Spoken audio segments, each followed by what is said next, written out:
Chookoopookoo for kids. Snow White Dream Zoha lived in the scenic town of Murree, surrounded by lush green mountains and a calm atmosphere. Her family had been in Murree for generations, and Zoha felt deeply connected to the place. She was an innocent girl with an extraordinary imagination. Her house was a cozy wooden cabin, tucked neatly between tall pine trees. In winter, when snow blanketed the town, Murree looked like a fairy tale, and this was Zoha's favorite time of the year. Zoha had three close friends, Aisha, Manahil, and Faria. The four of them spent most of their free time together, exploring the town, climbing hills, or simply sitting by the fire, sipping hot tea. They all loved winters, but Zoha had a special connection with snow. She believed snow had a magical quality, capable of making anything possible. One winter morning, Zoha stood by her bedroom window, watching the fresh snow fall. The flakes danced in the wind, settling gently on the ground. An idea popped into her mind.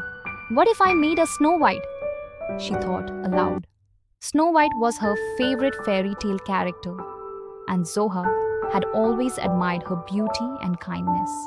She decided to create a life-size Snow White figure out of snow. Excited, she called her friends. The plan?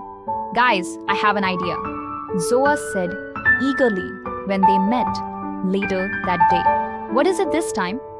Faria teased, knowing Zoha always came up with crazy but fun ideas. I'm going to make a Snow White out of snow. She'll be life-sized with a proper dress, hair, and everything, Zoha explained.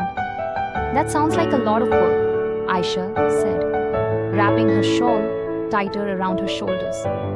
It does, but it also sounds fun, Manahil added. We'll help you, Zoha. Faria groaned. I guess I'm in too. Someone has to do the heavy lifting.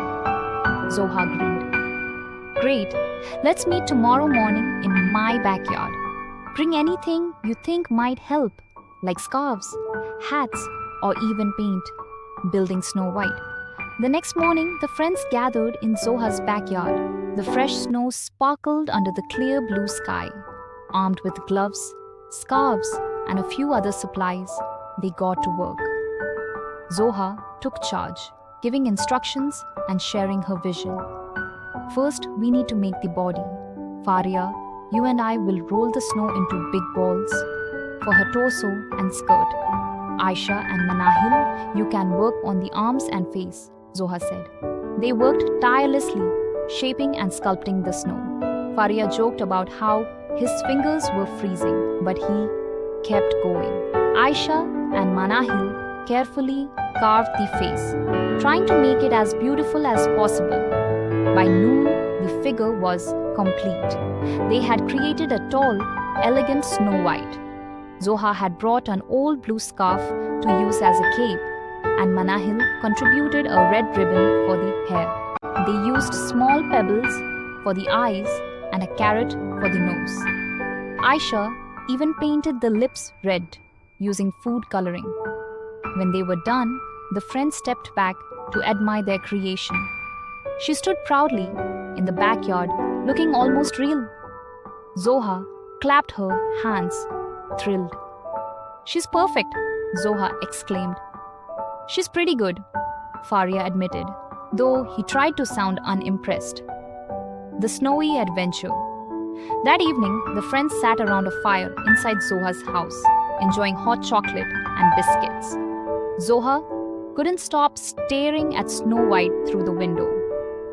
What if she came to life? Zoha whispered, more to herself than anyone else. Don't start with your fairy tale ideas again, Faria said, though he couldn't hide a smile. Why not? It's fun to imagine, Manahil replied. Zoha shrugged. I just think it would be amazing. Imagine having Snow White as a friend. The friends laughed and continued chatting.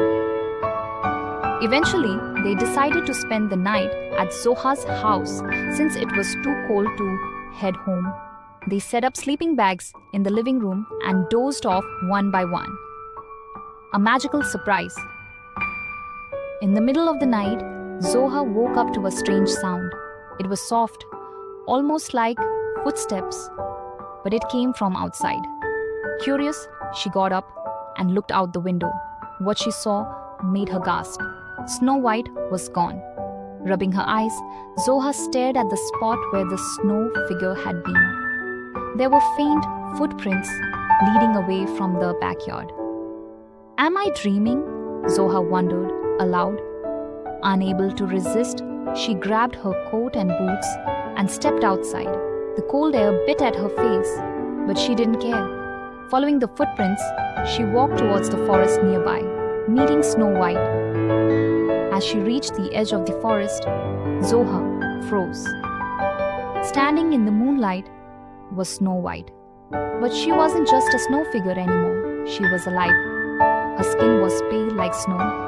Her hair was as black as coal, and her lips were the same bright red Zoha had painted. She wore the blue scarf and red ribbon Zoha had given her. Zoha, Snow White said softly, her voice like a melody. Zoha's heart raced. You're real? Snow White smiled. You made me with so much love and care that I came to life. Zoha couldn't believe her eyes. She stepped closer, hesitant but curious. How is this possible? It's the magic of murree, Snow White replied. This place is special and your heart is pure. Together, it created me. Zoha was speechless. She had always dreamed of meeting Snow White, but she never thought it would actually happen. The secret friendship. Snow White explained that she couldn't stay for long. I'm part of the snow, Zoha. When the snow melts, I will disappear too. Zoha felt a pang of sadness but decided to make the most of their time. She introduced Snow White to her friends the next day, and they all promised to keep her a secret. For the next few weeks, the friends spent every moment they could with Snow White. They showed her the best spots in Murree, from the bustling Mall Road to the serene Kashmir Point. Snow White loved everything, but she especially enjoyed playing in the snow and listening to stories by the fire. Zoha and Snow White became particularly close. They talked about everything: dreams, fears, and the beauty of life. Snow White often reminded Zoha to cherish her friends and the magical place they lived in. The farewell. As winter neared its end, the snow began to melt. Zoha knew Snow White's time was running out, but she tried not to think about it. One morning, Snow White called Zoha to the forest. It's time for me to go, Snow White said, gently. Tears filled Zoha's eyes. I don't want you to leave, I know, but this isn't goodbye forever. Every winter when the snow falls, I'll be here, in your memories and in the magic of this place. Zoha hugged Snow White tightly, and for a moment, it felt like time stood still. Then, Snow White stepped back, smiled, and slowly faded away, leaving behind only a light dusting of snow. A new beginning. The next day, Zoha and her friends gathered in her backyard. The spot where Snow White had stood was empty, but the memories were vivid. She was real, wasn't she? Faria asked. Zoha smiled. She was, and she always will be. From that day on, Zoha looked forward to winter even more. Every time the first snow fell, she felt a spark of magic in the air, reminding her of Snow White and the unforgettable winter. The end. Hello, my Chookoopookoo family. Hope so you are good. If you also want to upload your story on YouTube, then share your idea, name, and character names via email chookoopookoo@gmail.com or WhatsApp number given below. Then I will upload your story on YouTube. Like and subscribe Chookoopookoo channel.